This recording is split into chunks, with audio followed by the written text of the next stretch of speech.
First, Robert Bruce. Then Linda interviews the angel light inventor. That's right, the guy who's claiming he's invented something that can see through walls. The French government allegedly has paid him a lot of money for it.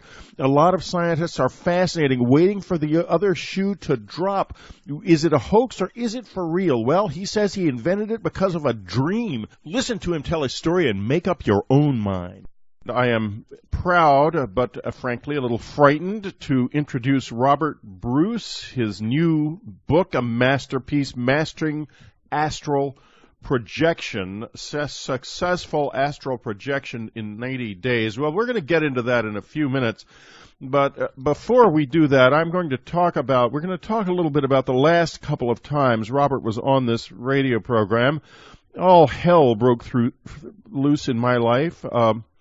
We talked about his book about psychic self-defense. That book, Robert, what was that called? Mastering Psychic Self-Defense? I forget the title of it. Practical Psychic Self-Defense. That's right, Practical Psychic Self-Defense. And it was a perfectly fascinating program, and it was very popular with listeners. But afterwards, I proceeded to experience a psychic attack of no small proportions. In fact, it was the most bizarre thing I can remember having happened to me in a long time, and I've had a few things happen to me in my life that were bizarre. Specifically, it involved something that kept coming up my leg physically, and which I eventually captured one night as it was boring into my skin above my collarbone, pulled it out of myself, and could see it between my fingers. But when I opened my fingers after crushing it, it just disappeared before my eyes. And you recommended, as I recall, that I plunge it into a dish of salt on the bedside. And that helped. It made it smaller. But it didn't go away for a long, long time, Robert. And before we go on, I want to say two things about Robert Bruce. First, he's the real deal, in my opinion. And second, he is a master of something. What that is, I don't know. Robert, maybe you can enlighten us. What happened to me, do you think? Mm-hmm. Yeah. What I think is was happening to you, and we've talked about this at some length. Some of the experiences you were having with the little entity thing crawling up your leg, I've had that myself in the past as well. And I think this is happening to your astral body. And what you're looking at here is like an astral creature of some kind. It doesn't physically exist, but it is in the astral. And you seem to have the tendency to wake up in your astral body. And often you do not know you are awake in your astral body. It appears to be your physical body. So in that particular state where you are awake in your astral body and you have like an astral creature interfering with you, it appears for all the world like it is a physical event happening. And the idea of plunging it into salt is a crystalline, absorbent crystal form. And if you plunge an astral creature into salt, it will absorb the energy out of it and demanifest it. And you may have to do that repeated times, but it will have an effect. Go ahead. This is just one of the countermeasures you can use for that sort of thing.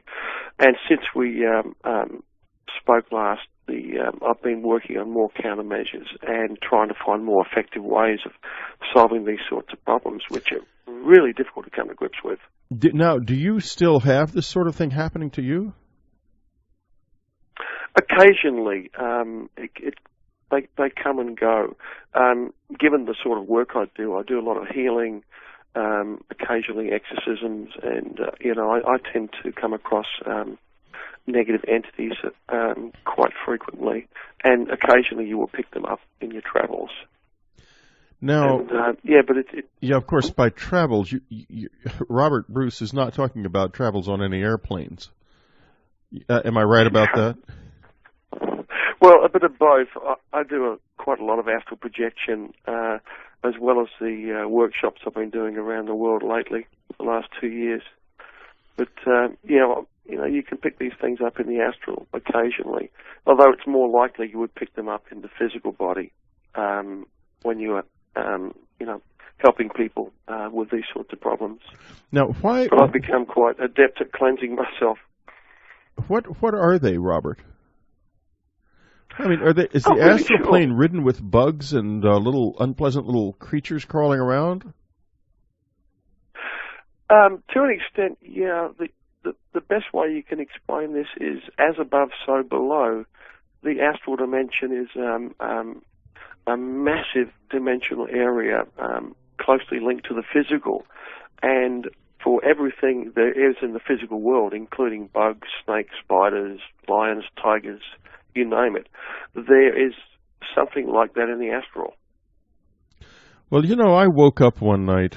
I have, it's true, had a few astral experiences, I guess. I woke up one night. This was after I'd spent quite a bit of time, weeks in fact, with this group of people who would meditate with me in the night. And they would come and you'd hear them, 7 of them, landing on the roof just after I started meditating, right above the room that I would meditate in. And they were coming every night. And one of them would come down into the house sometimes, and in fact spent some time actually living in the house. And one night, when we first met, when they first showed up, a couple of nights after the first time I encountered them, one of them, they began to want to see a review of my life. And they came across something in my life that could, I think, justifiably have been called a sin. I mean, I'm not a saint. I've done things that are wrong. And they were really rather nonplussed by this. Later that night, I woke up, and the roof seemed to be gone, and all 7 of them were glaring down at me from above, and behind them the sky was absolutely black and featureless without a single star in it. It was an awful darkness. Awful. And then, the next thing I knew, I was opening my eyes again, and the roof was back, but this time there were 4 enormous spiders hanging above our bed. Really huge, with great black abdomens with stripes on them like tiger stripes. This was not amusing, to say the least, because they looked like they were not stable. They looked like they were about to fall.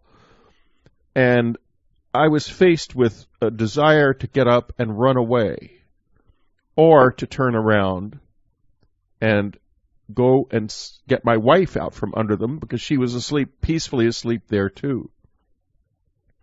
I jumped out of the bed, and I made a decision at that moment. I would not run away. I would get Anne. And as soon as I made that decision, they disappeared. Now, this was an astral experience of some kind. It had to do, and I don't want to go into the personal part of it, but it had to do with deeply personal things about me. Now, I bring it up because, and I talk about it at length, because I think it's something that will make a lot of sense to you, and that you will be able to describe this world in which I found myself and something of its meaning, because I think it's a place you're very familiar with. Is that true? Yes. Yes. Well, okay. Then tell us what was happening here. Right. The first part here is there could be a psychological content if you have unresolved issues in the past, guilt, trauma, various things like that can cause what I call core images, which are shadowy areas in your psyche, in your being, which can exist anywhere in your body. And if you have something like this, these are the primary areas, core images, where negative entities will attach to, and in a way hide in.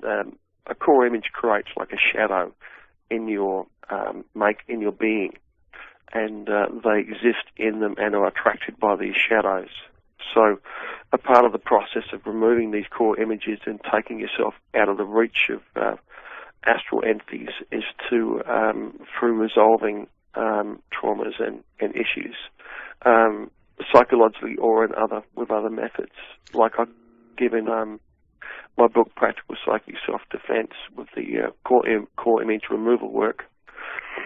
But the experience you give there, in part, the first part appears to be some kind of astral initiation, yes, where you are being examined by, you could say, advanced beings.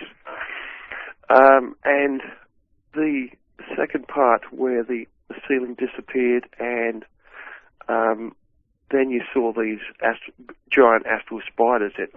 Why did it have to be spiders? Astral spiders and snakes are so common. Well, I think it's because they wanted to scare you. It was effective. It worked. Oh, yes, very much so. I mean, if a being is trying to telepathically implant something in your mind to scare you, spiders, snakes, things like that are naturally scary things. But they also, they could be astral spiders, actually astral beings, which may not actually be like spiders, but you could say in your mind's eye, when you see them with astral sight in the astral, the energy of these beings, which they could be just little blobs like jellyfish, when your mind perceives them, it translates that energy into an image of a spider. And spiders are things which build webs and bite and suck, energy out of, or blood out of things. So now you said little. Wait a minute, Robert. Just a second. You said little blobs like jellyfish, and that has a particularly interesting resonance for me. I want to ask you. I've got a burning question to ask about that, and I'm going to do that in just a minute. This is Whitley Strieber. It's Dreamland. We'll be right back.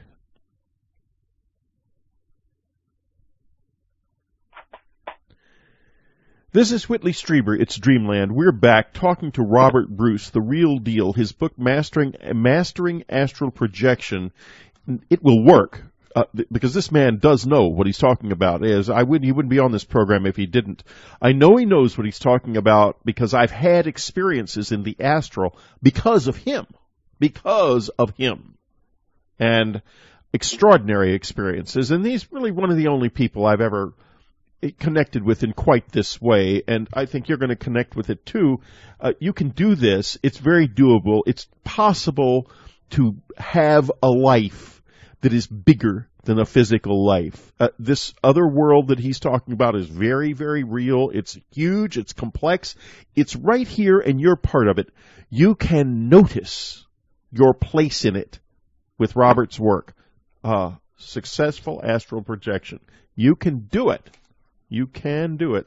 If you take the time, this book, it's extremely well worked out in this thing.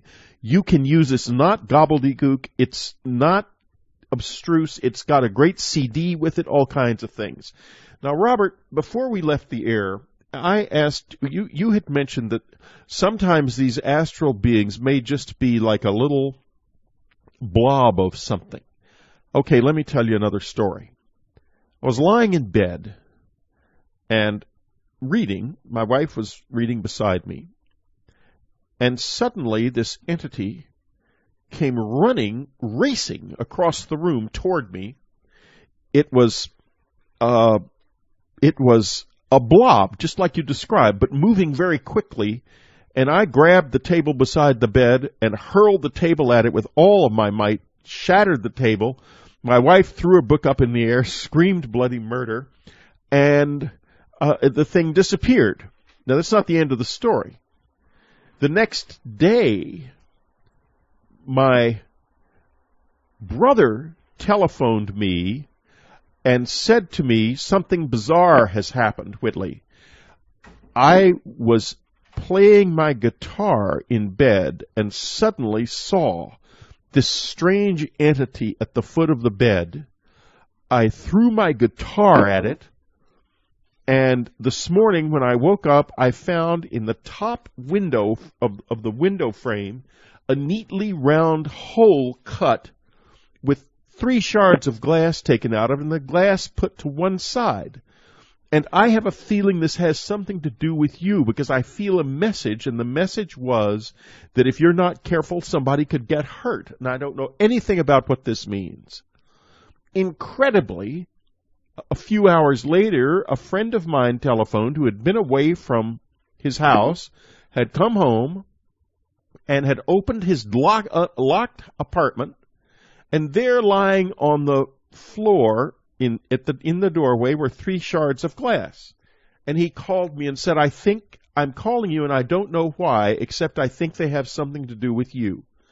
Now, this is an astral experience of some kind for all 3 of us. How do you react to it? What was this little blob of entity that caused so much brouhaha in our lives, and why? That's bizarre. Isn't it wonderful? I really don't know what. Yeah, especially the physical evidence. It's oh, I know it. I really don't know what the entity is. The astral and the physical were coming together as one world at that point, I think. Yep, there are crossovers, and I mean, certain beings do seem to have the ability to shift from one dimension to the other, and that includes extraterrestrials and some astral beings. So I've long had a theory that a lot of extraterrestrials use the astral dimension for like a kind of hyperspace to travel through undetected, but also to study us. You know, if you have a powerful controlled astral projection, into the perfect means by which to study anything, because you're invisible. Now, your book. Go ahead. Yeah, so what the entity is, I really don't know. It's it's a hard one to work out. But the fact that it affected 3 different places, your brother and that other person there, is amazing. So okay, so it is amazing. Now let me ask you this: when you travel astrally, where do you go? What's it like? Various places. The majority of astral projections I do today are devoted to healing and helping people. I have a long to-do list with people who need help in various ways. Some of them have entity problems, some of them have health problems, and I do a lot of healing in the astral. And it's a very powerful medium by which to do that. And I do a little bit of exploring occasionally, but mainly healing, and is what I do now. When you go, I plan to get back to go ahead. Exploring another time. Now, when you go into the astral to heal somebody, what's it like? Describe the experience. The experience it's very real, but it also has a surreal quality. Gravity is different, the light is different, and if you are in real time, what I call the real time zone, there's a very close resemblance to the physical dimension. But as you drift away from that, it changes and bears no relationship to the physical universe. For example, if I go and visit somebody in the astral, I will, if I don't know exactly where they are, I will ask to be taken to them, and my higher self aspect of myself will grab me and transport me to that person. And around that person, I will see not only their physical surroundings, but also metaphorically around them, I will see images and items which will give me an indication as to their condition and the causes behind it. And if there are any entities involved, they will usually be, manifesting there as well, which Now, So it's very good to investigate. So you're saying that there is an astral aspect to physical illness. Is that what you're talking about, or are you talking about purely astral illnesses? Very, very often, I find there is very often, like all the time. There, I don't know what the percentage would be, but very, very high.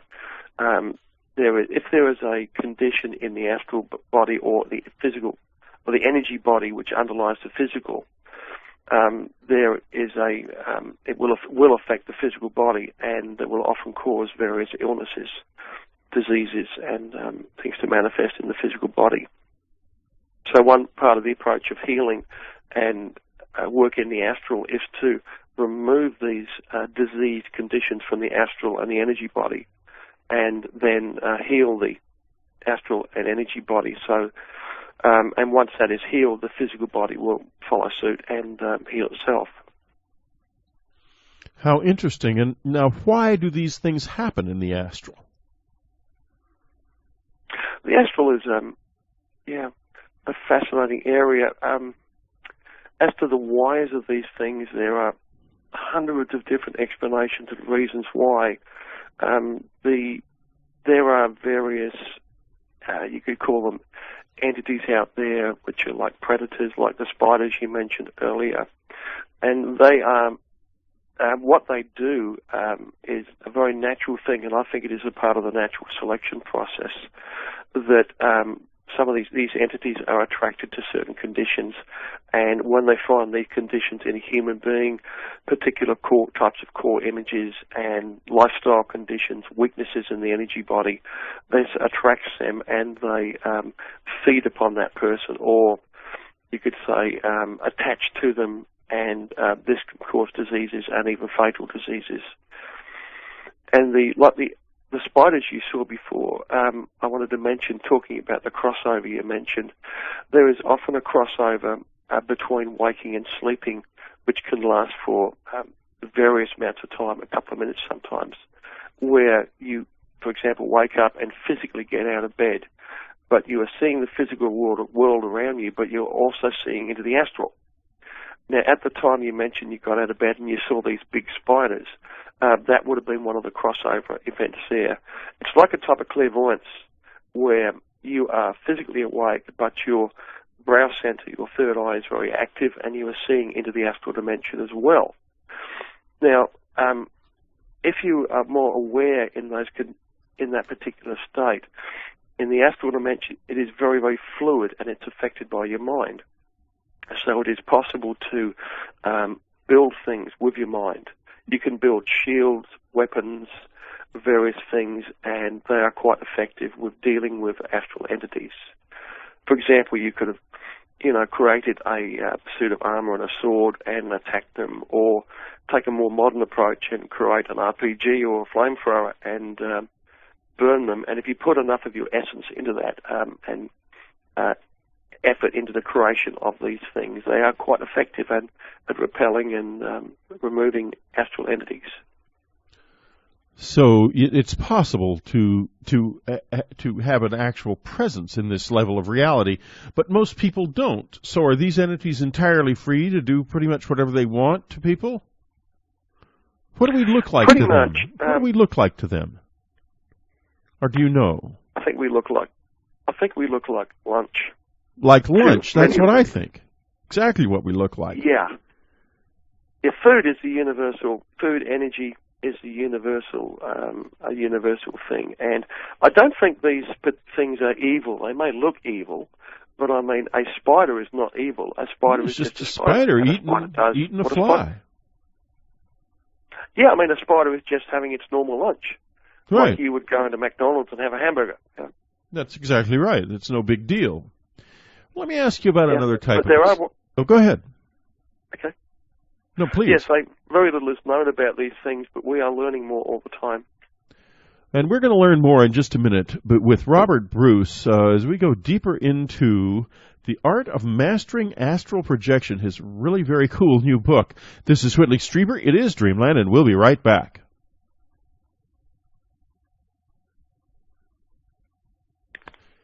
This is Whitley Strieber. It's Dreamland. We're back with Robert Bruce, Mastering Astral Projection. Robert, have you got a website? Yes, I do. It is www.astraldynamics.com. Same title as my first book. Right, astraldynamics.com. And what got you into this? Why would you even write a book like Astral Dynamics? What made you start traveling, Robert? Well, I've traveled my entire life. Since the earliest memories I have, I think it was about 4 or 5 years of age when I would be flying around the house. And I've done a lot of this as I was growing up. And once I started getting involved with the internet and writing and helping people, it was just natural to write about that. And because I knew a lot about it because I'd done it. And if I had any questions about, people would ask me a lot of questions on the internet many years ago, and I would simply sit down, have an astral projection, and explore that question, and or test something out, and come back with the answer. And because I was actually doing these things were, provable, repeatable sort of things, which other projectors would also go and emulate and find they were accurate. So eventually, coming down to now, I wrote Mastering Astral Projection with my co-author, Brian Mercer, who was a wonderful help. And he provided a huge amount of enthusiasm and organizational skill and input, being a keen projector himself. And, it was a winning combination. And now I move on to the next one. I've just sold another book called Foundations of Energy Work, which will be about a year's work. You just started it? And I think I've lost... Pardon? You just started it? Yes, I've started it and sold. I've sold the book. I'm waiting for a contract now. Ah, I see. So I'm hoping that should come out in about a year's time, hopefully. I see. Incidentally, folks, there's a little bit of a lag in terms of our conversation. You might notice that there are pauses because Robert is in Australia and I'm here in California, and there's quite a bit of distance between us. It's winter here, summer there, night here, day there. So there's a bit of lag, and so excuse that if it sounds a little bit interrupted. In any case.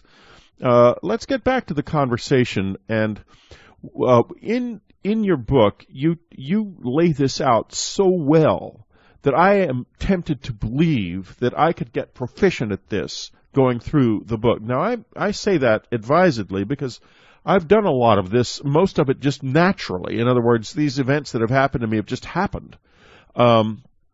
I did some very intentionally at the Monroe Institute. I took a gateway from Bob Monroe while he was alive, and it was a very, very extraordinary. I've had an out of one incredibly clear out-of-body experience where my full consciousness left my body, and I literally saw it lying there on the bed.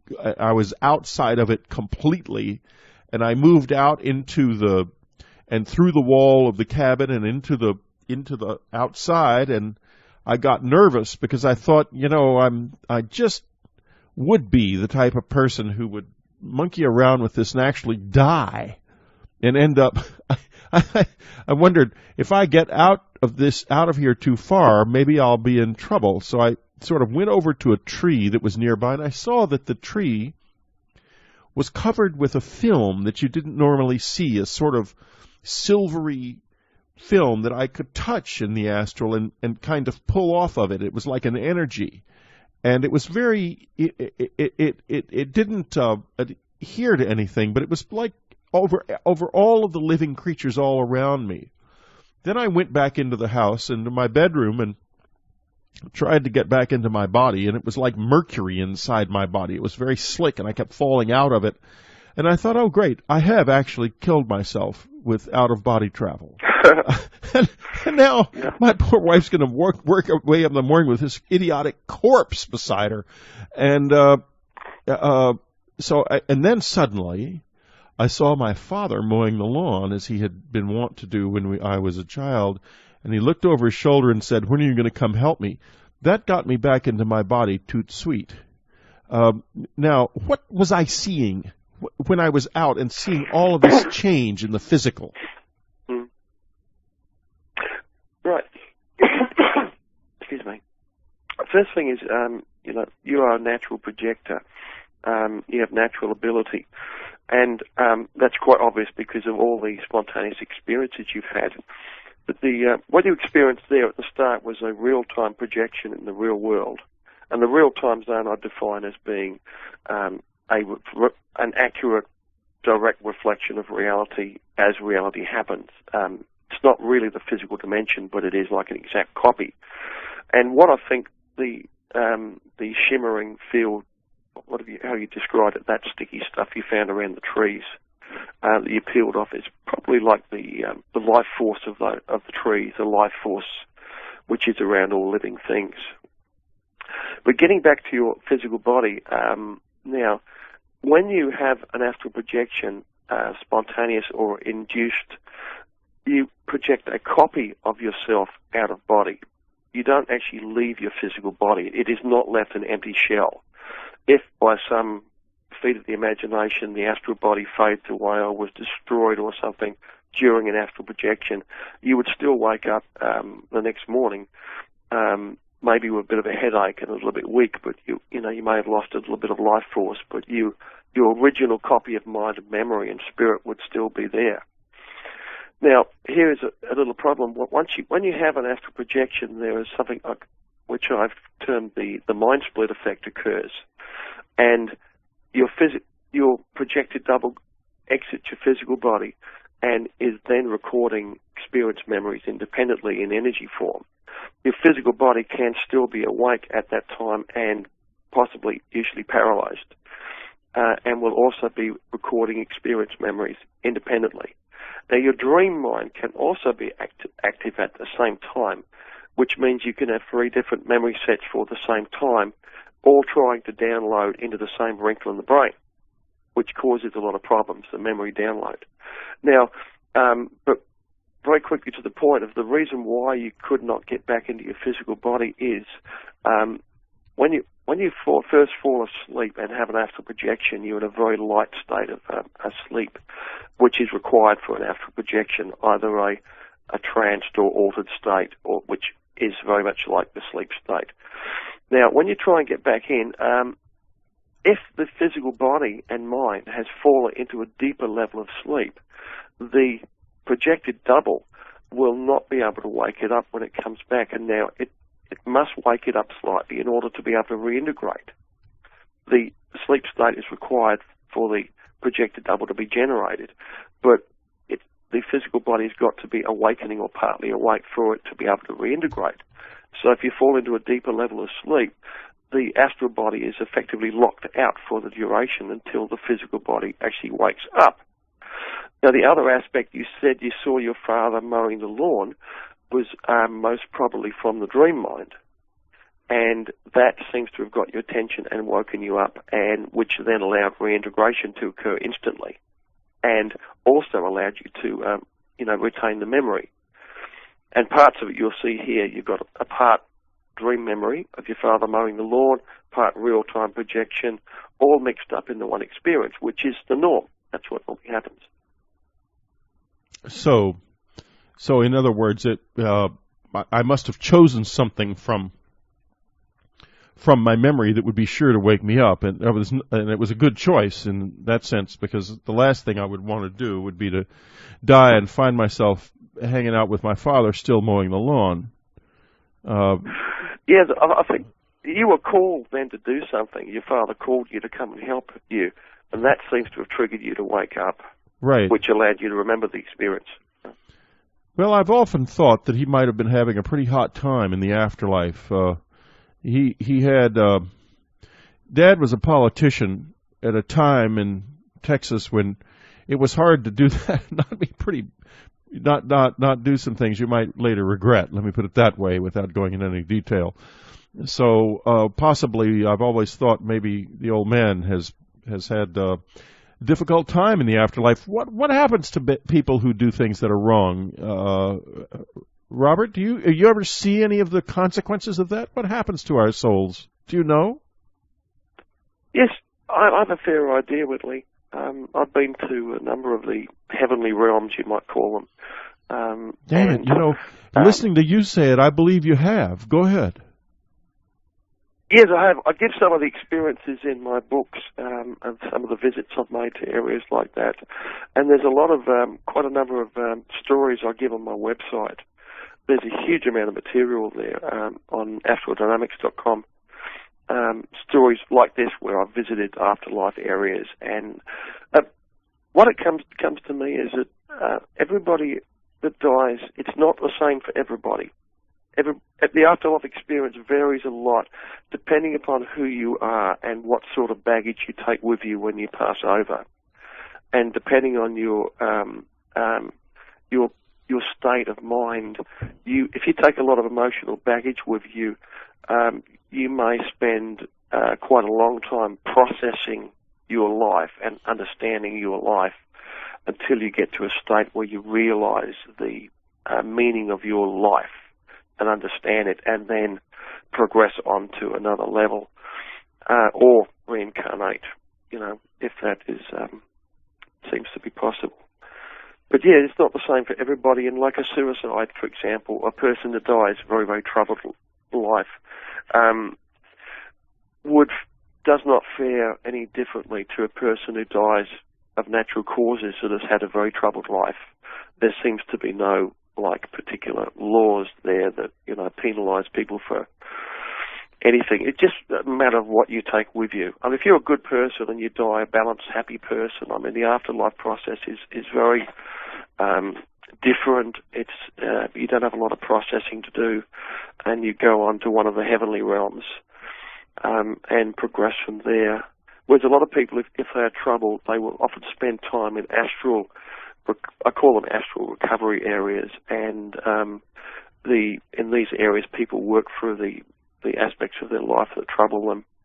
For example, I visited a friend of mine a number of times who died many years ago, who was an alcoholic, and in the area I visited him for many, many years.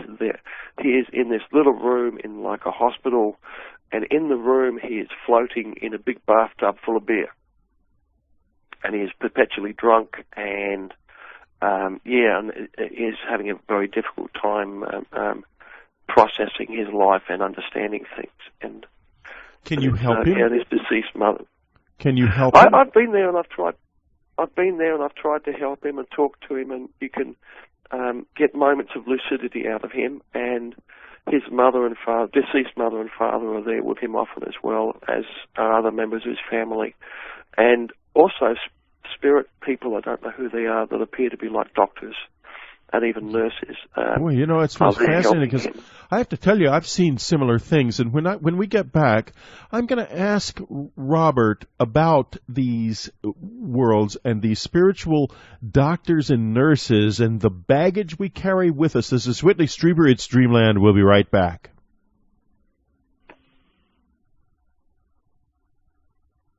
This is Whitley Strieber. It's Dreamland. We're talking with Robert Bruce, a wonderful book, Mastering Astral Projection, 90-Day Guide to Out-of-Body Experience. And we're talking mostly about the worlds we live in. These are very real worlds. Make no mistake, they are worlds you know well, and that you have a right to participate in, an absolutely inalienable right that you've walked away from.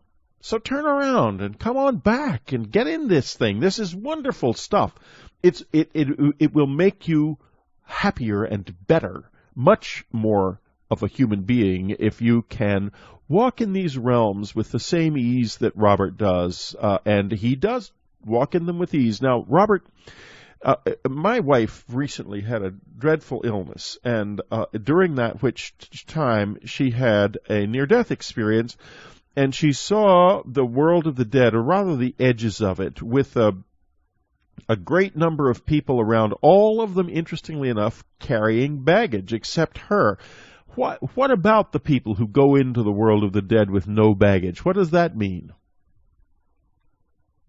Well, depends on what you define the world of the dead. There is an astral area which you could relate to something like purgatory, where you've got a lot of unhappy spirits wandering around, moaning and reliving little parts of their lives. It's a shadowy, dismal type of realm. But these are not real spirits. In my opinion, they are like echoes of the past. Imagine through the act of living a life, you create like an astral echo of yourself, and after your physical body dies and you pass over into a higher level of the astral, you leave behind this continuing echo, which can take sometimes hundreds of years to dissolve. And that's one aspect of the afterlife. And that area particularly, if you go below ground during an astral projection in, say, a cemetery, you will often find large collections of afterlife-type dead people they're not real people. They don't have a real consciousness to them. You couldn't have a conversation with them because they're not really there. You go into the higher levels of the astral and you'll find them in various parts. Because it's not like a particular place you can go to. They're difficult to find. They're these insubstantial realms. You have to sort of tune into them, and to tune into something like that, you have to have some kind of attachment to it. You're either led there. I mean, you may be led to one of these areas by trying to tune into a deceased friend or loved one, and hope to visit them in that way. But it's hugely complex, Whitley. It is not a simple thing. It is not like, a person dies and then they go here and there, and it's all the same for everybody. It's quite variable. I mean, some people pass over who are more evolved spiritually and psychologically, and you find they pass over very, very smoothly into usually the higher and more sophisticated realms of the astral. Tell us dimension. about these higher and more sophisticated realms. Again, they're hugely varied, and I don't pretend to understand even 1% of them. But one thing I do know, you broached it before, these higher beings like the doctors and nurses and that you mentioned there, even these spirit guides that some people appear to have.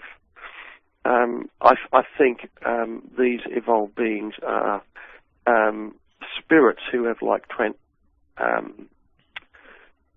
gone beyond the reincarnational wheel and evolved to a certain point where they no longer have to reincarnate.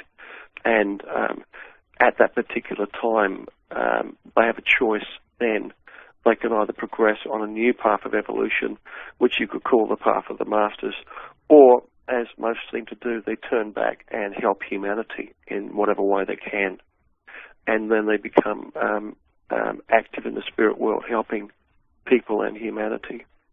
And these are often taken as, and will often take the part as being a spirit guide for somebody or groups of people.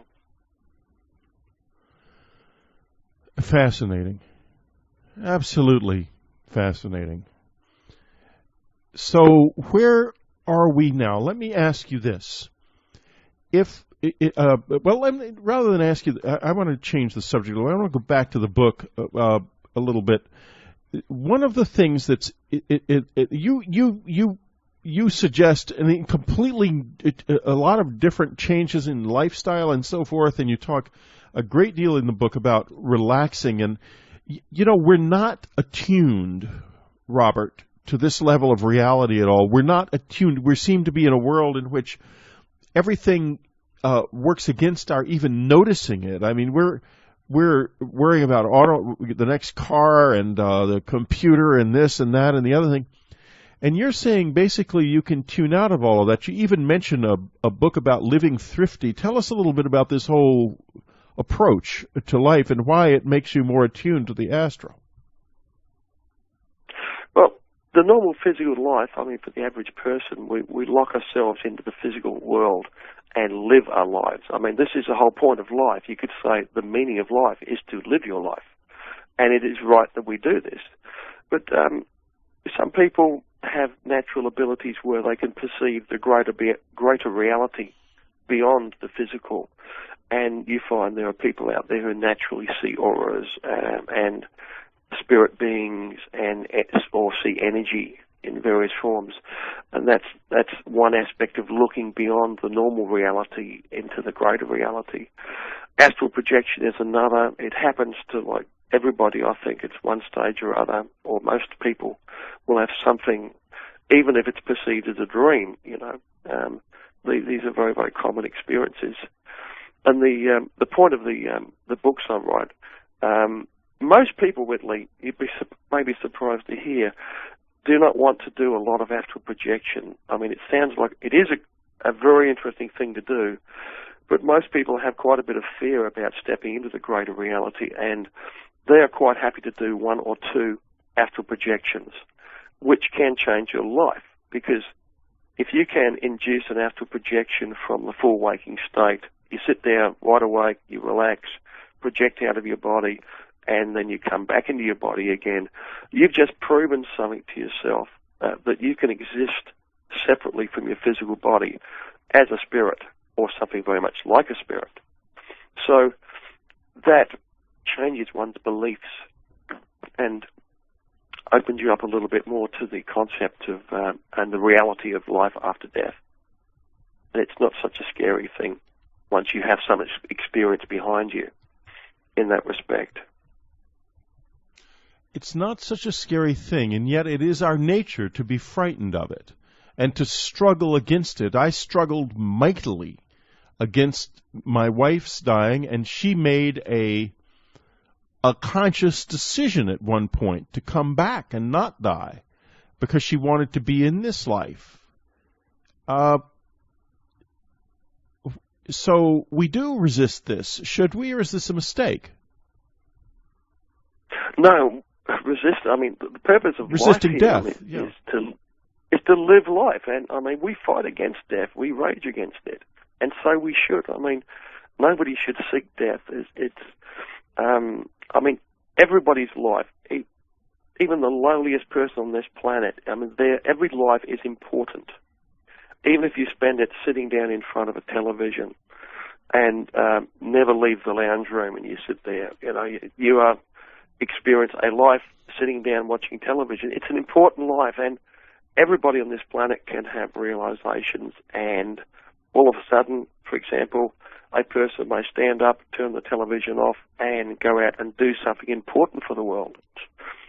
We all work together. And projecting yourself astrally and getting involved in this other level of reality is actually an extraordinarily life-affirming thing in my experience. Would you agree? I mean, I think so. Would you repeat that, please? It's a life-affirming thing to learn how to project into the astral. What do you think it does for you after death? You will be different in the astral after death than a person who's never really been conscious of this. How will you be different? Well, I'll give you an example. My late mother, who passed away 2 years ago in her sleep, and interestingly enough, when she passed away in Australia, her sister in England passed away at exactly the same time, on the same night. They both let go together. Good Lord. And my mother came back and, at the same time, and they were very close together. And I'll tell you what happened. My mother came back to visit me a few weeks later, and in the astral. And I was sitting at my desk as usual, meditating. I do that for a couple of hours a day, and I have astral sight when I meditate. I'm fairly clairvoyant. And I saw a flash of red to the right of me, and I sort of looked over with my astral eyes, and I saw my mother there. And she looked like a very well-preserved 40, wearing her favourite colour, which is red. And everybody looks their best in the astral. You know, your self-image is has a powerful effect on how you appear. But anyway, I left my body and cannoned out. I really missed my mum, and I was looking forward to seeing her again. And I remember I cannoned out of my body and gave my mother a big hug, and I remember we passed through a couple of walls together while we were hugging, and it was quite noticeable. And then we came to rest in the back bedroom. And I remember how wonderful it was to hug her again, and I could smell that real mum smell, you know, the lipstick and hairspray and skin, and Mum's favourite perfume, yeah. And Mum was telling me, to answer your question here, that she used to have astral projections as well, and telling me about when she died. She had this experience which was just like an astral projection. She said, you know, the body buzzed a little bit and she just popped out of her body. And next minute she saw her sister Mary, who she adored. And they started talking and going off and exploring and doing things together. And she said, we were having so much fun with all these interesting beings. And a really long time went by and we looked at each other. And we, you know, they spoke and said, do you think we've died? And Mary said to her, she said, what, you mean together at the same time? And Mum said, like, yeah. And they thought, wow, this is so excellent. Because they were wonderful. They were really happy. I mean, because they were both like 80 years old. And they were both still ambulatory but quite ill. And they hadn't experienced anything really nasty, like lots of pain, you know, hospital or things like that. And they were totally pleased to move out of life sideways together like this and, you know, begin exploring the afterlife. Now, but because they had, both of them had astral projections before, they were very familiar with the environment. And so you had no fear of them. They were really happy to have passed over.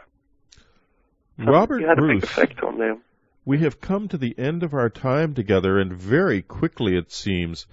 A remarkable man, a man living in two worlds, quite genuine, quite real, has just told me what is one of the most wonderful and extraordinary stories I think I've heard in years. His mother and his aunt dying at the same time, and then he visits them in the astral, and we ask ourselves, what's the value in this? Do you want your life to be bigger? Well, I want your life to be bigger. That's why I'm bothering to go on the radio and yell and scream about the fact that you live in the middle of a great big extraordinary world, and people like Robert are good guides, real guides. So get his book, will you, Mastering Astral Projection. Go on his website, astraldynamics.com. As I say every week, get involved. You can build your spirit. You can do it. This is Whitley Strieber. This is Dreamland. Next up, we go into the world of scientific wonders with Linda Moulton Howe.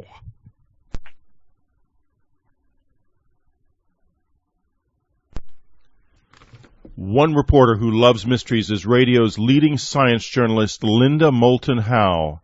She's an Emmy Award-winning TV producer, documentary filmmaker, and writer, and the reporter and editor for EarthFiles.com, the Internet's most respected edge science website. Today, she's got a report for us on that angel light, phenomenon, an invention, the rumors of which are sweeping the Internet. This is wild stuff. Here she is from Albuquerque, Linda Moulton Howe. Thanks, Whitley. And yes, I do have an update from the inventor himself, but first, on this planet that seems to have weirder and weirder weather, I want to do an update that goes back to just the first week of this new year. It was one in which strong, wet, windy storms began moving across the west coast with an intensity that broke many weather records in California, Nevada, Utah, and other parts of the Northwest. More than 10 feet of snow piled in the Sierras, blown by 60-mile-an-hour winds in a short time. Nearly 200 people had to be rescued from deep snow in the San Bernardino Mountains near Los Angeles. Below the snow, more than a half-inch of rain was recorded every hour, and homeowners worked desperately with sandbags to keep waterlogged ground from sliding away. In the Los Angeles area, dozens of houses collapsed on water-soaked hillsides, including one mudslide in Ventura County that killed 10 people. Amtrak train passengers in Nevada were delayed for at least 8 hours, and planes were grounded at the Reno Tahoe International Airport. At the same time, in the Ohio River Valley of the central to eastern United States, heavy rains and snows caused flooding in West Virginia, Ohio, Indiana, and Kentucky. The wild weather from coast to coast knocked out power for more than 100,000 homes and killed at least a dozen people. The record rainfall that swept through Ventura County, California, destroyed at least $30 million worth of crops ranging from dates and carrots to strawberries, oranges, and avocados. California's Governor Arnold Schwarzenegger declared the county a disaster area, and that's only the first week of 2005. Where did all the moisture come from to produce so much nearly unprecedented rain and snowfall in such a short time? One physicist at the NASA Goddard Institute for Space Studies and the Center for Climate Systems Research at Columbia University says global warming computer models have long predicted a trend toward increased moisture and wind speeds on the west coast of the United States. Dr. Drew Shindell studies the big climate picture of the Earth from the stratosphere down to the low warm air that we live and move around in. This week I asked him if the intense January storms are a harbinger of the kind of weather that will occur more frequently as our planet continues to be warmed by increasing greenhouse gases. Global warming makes a certain kind of weather more likely. And that's the kind of thing that we've been looking at for several years now in our climate model. And your computer models for a long time have projected that with increasing temperature and global warming, that there would be increased wind speed and more water dropped on the west coast of the United States, correct? That's right. So we have been projecting in our simulations that especially during the winter, you would really start to see a difference in both Western Europe and the western portion of North America, where you'd see more of this warm, wet, maritime air. And that does seem to be quite consistent with what we're seeing this year, of course. And with even greater wind, potential wind damage, I know that Europe has been having a terrible time with winds and rain, and it's my understanding that on the west coast of the United States, in California and Nevada, that centuries records, I mean, the records are being broken going all the way back to when records began being kept. Because in the summer you're starting from warmer temperatures, so if you have a heat wave, it becomes extremely severe. And the heat wave in Europe last summer was had been changed from something like a 1 in a 500 year odds to approaching 1 in 100 year odds. And projections are that will become a much more common occurrence, 1 in 10 odds or so, in another several decades. And that's the same kind of behavior you see then in the winter, with the odds really changing. So you may have very extreme winds in the past occasionally, but they might have happened once every century. And now the kind of really severe, wet, warm, and windy winter that happened much more infrequently in the past, simply the odds are that will begin to happen more and more often. So it's difficult to say what will happen in any particular year, but over, say, 2005 to 2015, the coming decade versus the last decade, I would expect largely warmer temperatures nationwide, not guaranteed to happen everywhere, but for the nation as a whole.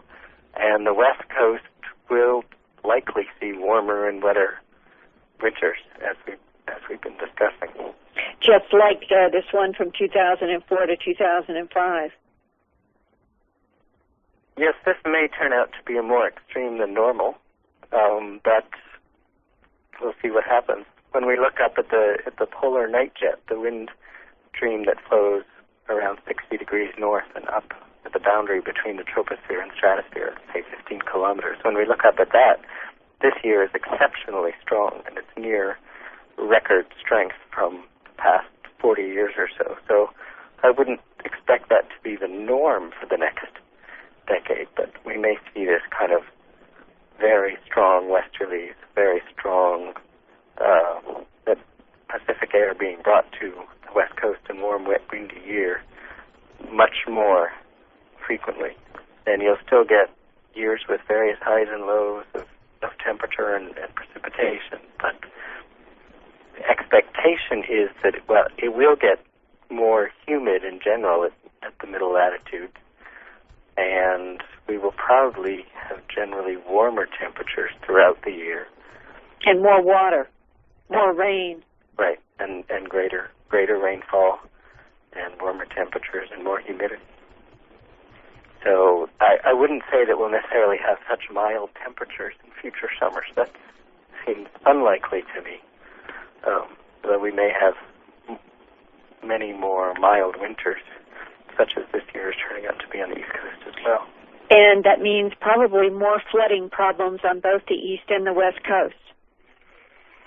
There could potentially be more flooding problems, and there are also problems in the there are flooding problems in the potentially when all of the snow begins to melt out west. Right.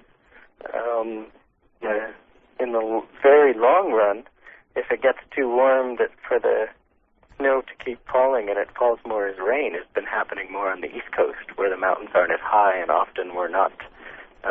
We're only within a few degrees of freezing point, so a couple of degrees warmer means we get rain instead of snow. Then it's actually a water supply issue, and that come spring there's not a lot of snow around to melt and fill up the reservoirs. Right. So there are a lot of water issues that I think planners would do well to start considering how to deal with. Wherever global warming takes the Earth's climate and weather, there are many satellites now orbiting the planet which help monitor air and water temperatures, glacial melts, hurricanes, and dozens of other details in this complex world. Some of the many satellites that orbit Earth also do work for military and defense agencies. Protecting those satellites is vital to national security. But this week, a story from North Bay, Ontario, Canada, says an inventor there has come up with a machine that not only can see through walls, it can stop the electronics in any machine, including high-altitude orbiting satellites and nuclear missiles. And now, apparently, the Pentagon, Saudi Arabia, and France are taking notice. The inventor calls his wall-penetrating device Angel Light, and you can see photographs of it at my website, www.earthfiles.com. Just go to the top of the headlines page, and you'll find a hot link to this report about Angel Light. The Canadian inventor's name is Troy Herchebes. He is 41 years old and lives with his wife and family in North Bay, Ontario. Troy has no college degrees, but did study environmental issues for 3 years at the Sir Sandford Fleming College in Lindsay, Ontario. Once he was attacked by a grizzly bear and survived. That gave him a lifelong interest in studying bears, and he invented what he calls a bear suit. The idea is that for a consulting fee from companies that make bear repellent sprays, Troy Herchebes will put on his big bear suit and try out new red pepper sprays to see if the sprays will fend off black bears and grizzlies.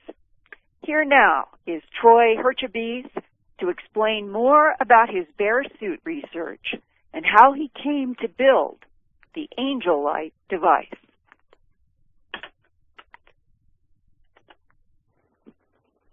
Think of RoboCop, and then you've basically got the suit that I wear.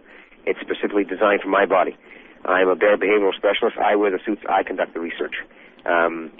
Winter den research, trying to find the trigger hormone that NASA's been searching for 20 years, is the best defense and offense against the grizzly bear aggression techniques, deterrent sprays, changing radio collars under winter conditions, stuff like that. And who would hire you? The people that would hire me are the companies that make the bear sprays around the world that market them to the public. It's a billion-dollar business, bear sprays. Grizzly bears, you don't have a suit on, you're pretty well dead. It's not a big reach. As I say to many people in lectures, think of a great white shark. A biologist will not study a great white shark unless he's in a cage. No cage, you're dead. Same thing with a grizzly bear. My suit is basically a mobile cage.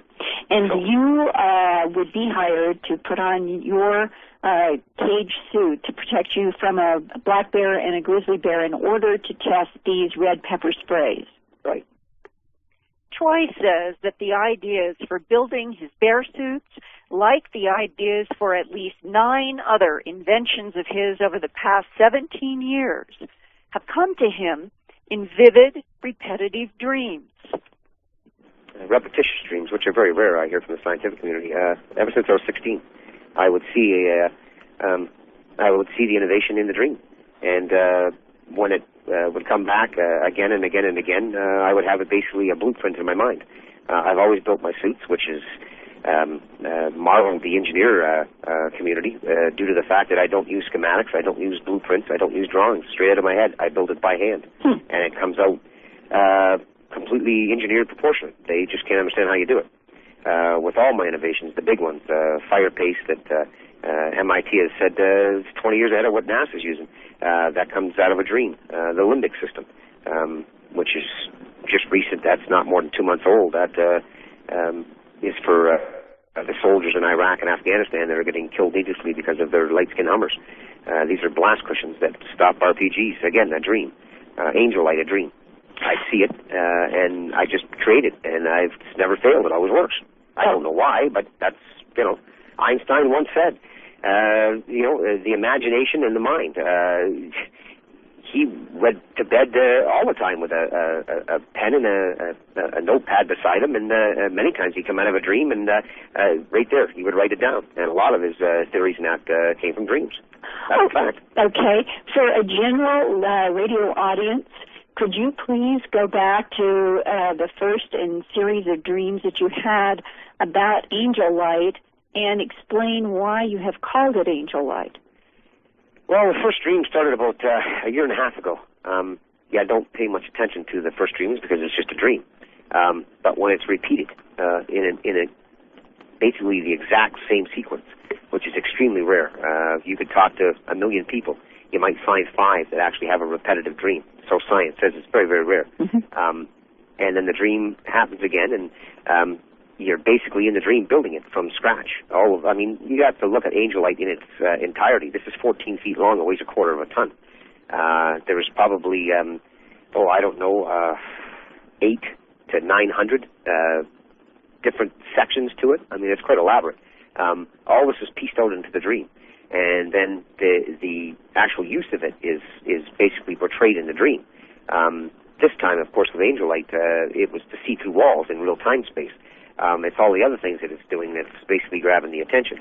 And why I called it angel light is I'm a great believer in Christ and angels, and people would look at me as they have the last couple of days and say, why would you call something like that with this terrible hide effect that could kill people? Angel light, angels. I said, well, yeah, why don't you understand angels? I mean, God, the way I look at God is his left hand is Gabriel and his right hand is Michael. And when he's in a good mood and he wants to send a message to somebody, he sends Gabriel down, which is nice and sweet. When he's in a pissed off mood, he sends Michael down. And look out when Michael starts to come down, because he's, that's basically the archangel of war. So there's always two sides to God. There's two sides to an angel. So that's what you have. Angel light, yes, can see through walls in real-time space. And could you describe that first moment when you turned angel light on and what happened in front of you? As soon as I turned it on, it's like out of Star Trek. I mean, I always said George Lucas couldn't imagine this. I mean, the wall opened up. My God, it was terrifying. It wasn't eureka. It was like, holy jeez. Well, I got so excited that I put my hand in front of it, figuring, holy jeez, I wonder if you can see inside your hand. You're talking blood cells. You're talking. It was so spooky looking inside my hand that if I wouldn't have pulled it back, I'd probably be dead today. Because when I did pull it back, it had only hit the light for 3 seconds. Was there a burning feeling? No. Was there any swelling? No. But an hour later, I lost the use of that hand for a year. And I've only got maybe, 60% of it back. I can't even wear my wedding ring. Well, what exactly happened to the wall? Did you see light? Did it just disappear? What happened? No, what happens is I've got a wall in front of me. It's about 1.5 feet, 2 feet thick of solid concrete. On the other side of it is the garage. Now, I know what thermal technology is.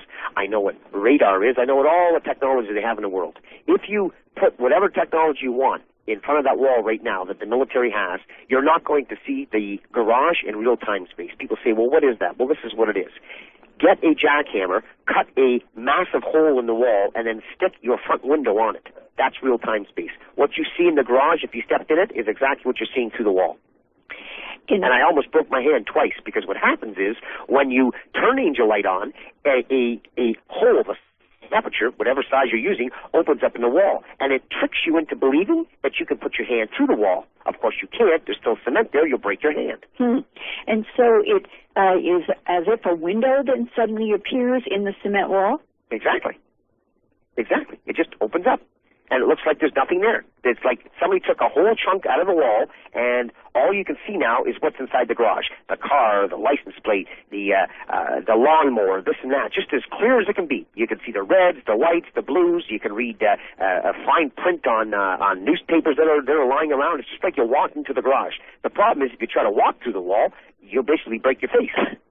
And neither you nor any scientist you've discussed this with understands how this is working. I don't understand it, but one scientist said, like, with the doors you've opened up, it's like another universe. You're talking, to me, it just sees through a wall. It's beautiful. Isn't that lovely? Who cares?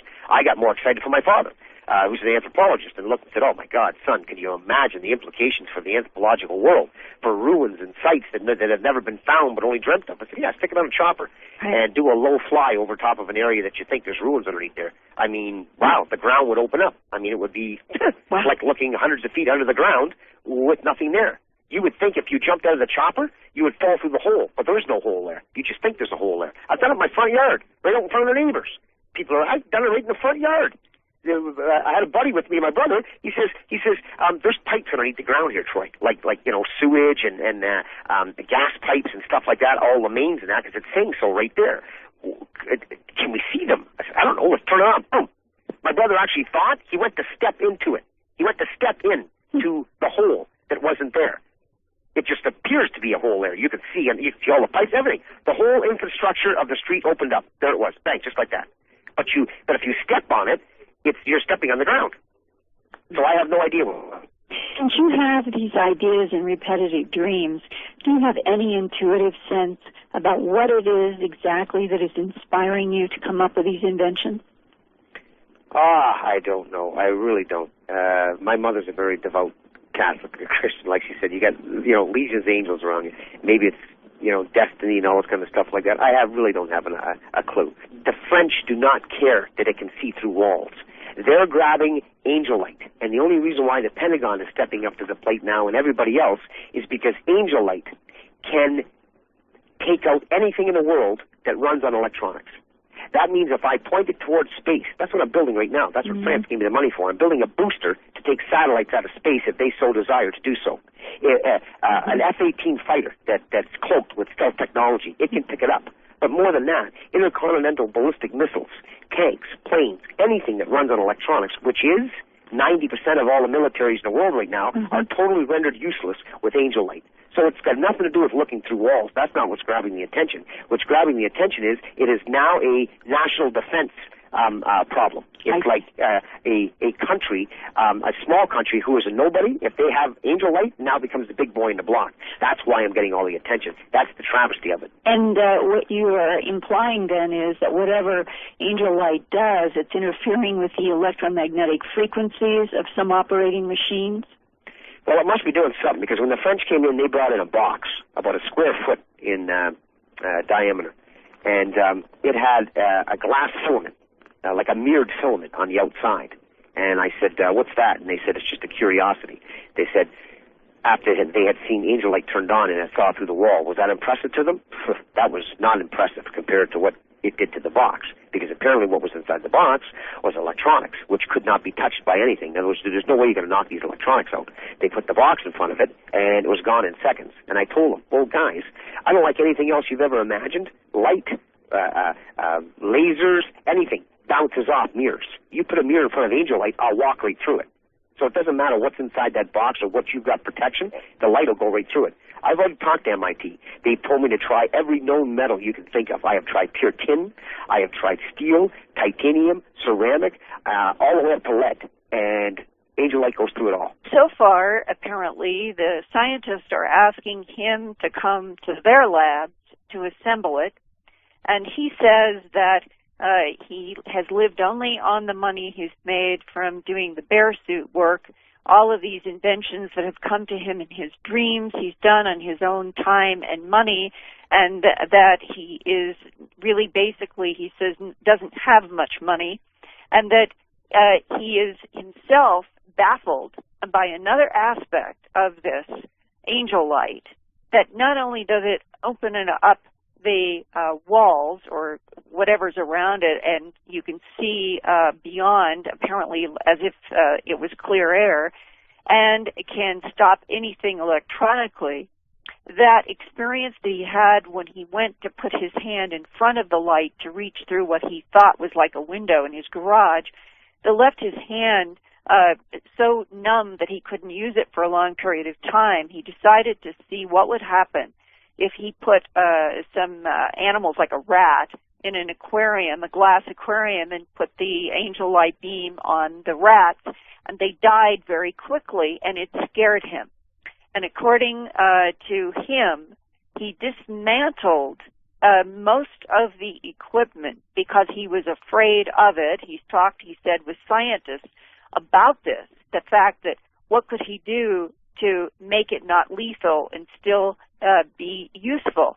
Well, the paradox in this story is that whatever is operating, if it is functioning the way he has described and what apparently a couple of people have witnessed with him, it has a very interesting ability to be used as a defense weapon, while at the same time introducing questions about how does it see through matter and see details so clearly. But the horrible downside would be that it would be also very lethal to biological systems, and that is the thing that bothers him the most. And he says he's had so many inquiries since this article hit the Bay News by Phil Novak, a reporter, that he's decided that he's going to try to put the equipment back together into the level in which it can function, looking through a wall.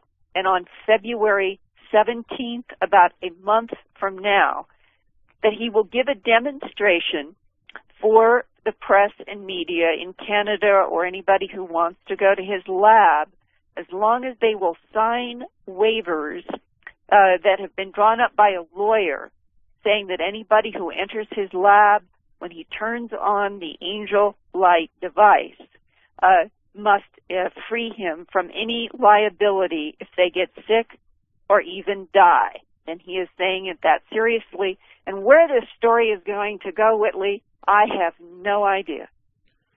Well, Linda, you know, my initial reaction to this story, and I'm afraid I have influenced the folks that work on my website's news maybe adversely, was that it had to be a hoax, because I saw the bear suit deal and the ignoble award he's been given for the bear suits, and I just thought to myself, gosh, this guy must not be on the up and up, but frankly, this interview makes me think maybe he is. And if that's the case, it's truly amazing. Something new has indeed been invented, and I would guess that I know something about French technology. I've had a few experiences with the French, and they are very effective and open-minded when it comes to the new, and I'm not too surprised to see them being involved in this while the Pentagon drags its heels. I think that it's likely the Pentagon will continue to drag its heels and drag them right into the mud if the guy turns out not to be a hoax. Well, we'll have to see what happens in mid-February, and I asked him, I said, can I call and talk with you after you've done this demonstration just to do an update? And he said yes. So when we get to mid-February, if there is something more to report on Dreamland and EarthFiles.com, I will bring it. Thanks very much for a great report, Linda Moulton. First, he's the real deal, in my opinion. And second, he is a master of something. What that is, I don't know. Robert, maybe you can enlighten us. What happened to me, do you think? Mm-hmm. Yeah. What I think is happening, was happening to you, and we've talked about this at some length. Some of the experiences you were having with the little entity thing crawling up your leg, I've had that myself in the past as well. And I think this is happening to your astral body. And what you're looking at here is like an astral creature of some kind. It doesn't Yes. physically exist, but it is in the astral. And you seem to have the tendency to wake up in your astral body, and often you do not know you are awake in your astral body. It appears to be your physical body. So in that particular state where you are awake in your astral body and you have like an astral creature interfering with you, it appears for all the world like it is a physical event happening. And the idea of plunging it into salt is a crystalline, absorbent crystal form, and if you plunge an astral creature into salt, it will absorb the energy out of it and demanifest it. And you may have to do that repeated times, but it will have an effect. Go ahead. This is just one of the countermeasures you can use for that sort of thing. And since we spoke last, I've been working on more countermeasures and trying to find more effective ways of solving these sorts of problems, which are really difficult to come to grips with. Now, do you still have this sort of thing happening to you? Occasionally, they come and go. Given the sort of work I do a lot of healing, occasionally exorcisms, and I tend to come across negative entities quite frequently, and occasionally you will pick them up in your travels. Now, and, of course, by travels, Robert Bruce is not talking about travels on any airplane. Them were glaring down at me from above, and behind them the sky was absolutely black and featureless without a single star in it. It was an awful darkness. Awful. And then, the next thing I knew, I was opening my eyes again, and the roof was back, but this time there were 4 enormous spiders hanging above our bed, really huge, with great black abdomens with stripes on them like tiger stripes. This was not amusing, to say the least, because they looked like they were not stable. They looked like they were about to fall. And I was faced with a desire to get up and run away, or to turn around and go and get my wife out from under them, because she was asleep, peacefully asleep there too. I jumped out of the bed, and I made a decision at that moment. I would not run away. I would get Anne. And as soon as I made that decision, they disappeared. Now, this was an astral experience of some kind. It had to do, and I don't want to go into the personal part of it, but it had to do with deeply personal things about me.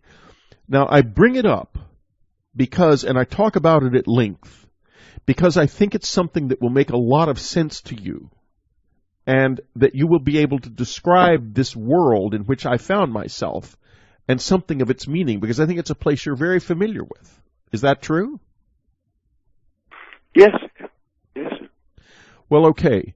Then tell us what was happening here. Right. The first part here is there could be a psychological content if you have unresolved issues in the past, guilt, trauma, various things like that can cause what I call core images, which are shadowy areas in your psyche, in your being, which can exist anywhere in your body. And if you have something like this, these are the primary areas, core images, where negative entities will attach to, and in a way hide in a core image. First, Robert Bruce, then Linda interviews the angel light inventor. That's right, the guy who's claiming he's invented something that can see through walls. The French government allegedly has paid him a lot of money for it. A lot of scientists are fascinating, waiting for the other shoe to drop. Is it a hoax or is it for real? Well, he says he invented it because of a dream. Listen to him tell his story and make up your own mind. I am proud, but frankly a little frightened, to introduce Robert Bruce, his new book, a masterpiece, Mastering Astral projection, successful astral projection in 90 days. Well, we're going to get into that in a few minutes. But before we do that, we're going to talk a little bit about the last couple of times Robert was on this radio program. All hell broke loose in my life. We talked about his book about psychic self-defense. That book, Robert, what was that called? Mastering Psychic Self-Defense? I forget the title of it. Practical Psychic Self-Defense. That's right, Practical Psychic Self-Defense. And it was a perfectly fascinating program, and it was very popular with listeners. But afterwards, I proceeded to experience a psychic attack of no small proportions. In fact, it was the most bizarre thing I can remember having happen to me in a long time. And I've had a few things happen to me in my life that were bizarre. Specifically, it involved something that kept coming up my leg physically, and which I eventually captured one night as it was boring into my skin above my collarbone, pulled it out of myself, and could see it between my fingers. But when I opened my fingers after crushing it, it just disappeared before my eyes. And you recommended, as I recall, that I plunge it into a dish of salt on the bedside. And that helped. It made it smaller. But it didn't go away for a long, long time, Robert. And before we go on, I want to say two things about Robert Bruce. Right, it's like a shadow in your being, and they exist in them and are attracted by these shadows. So, a part of the process of removing these core images and taking yourself out of the reach of astral entities is to through resolving traumas and issues psychologically or with other methods, like I've given my book Practical Psychic Self-Defense with the core image removal work. But the experience you give there, in part, the first part appears to be some kind of astral initiation, where you are being examined by, you could say, advanced beings. And the second part, where the ceiling disappeared and then you saw these giant astral spiders. Why did it have to be spiders? Astral spiders and snakes are so common. Well, I think it's because they wanted to scare you. It was effective. It worked. Oh, yes, very much so. I mean, if a being is trying to telepathically implant something in your mind to scare you, spiders, snakes, things like that are naturally scary things. But they also, they could be astral spiders, actually astral beings, which may not actually be like spiders, but you could say in your mind's eye, when you see them with astral sight in the astral, the energy of these beings, which they could be just little blobs like jellyfish, when your mind perceives them, it translates that energy into an image of a spider. And spiders are things which build webs and bite and suck, energy out of, or blood out of things. So now you said little. Wait a minute, Robert. Just a second. You said little blobs like jellyfish, and that has a particularly interesting resonance for me. I want to ask you. I've got a burning question to ask about that, and I'm going to do that in just a minute. This is Whitley Strieber. It's Dreamland. We'll be right back.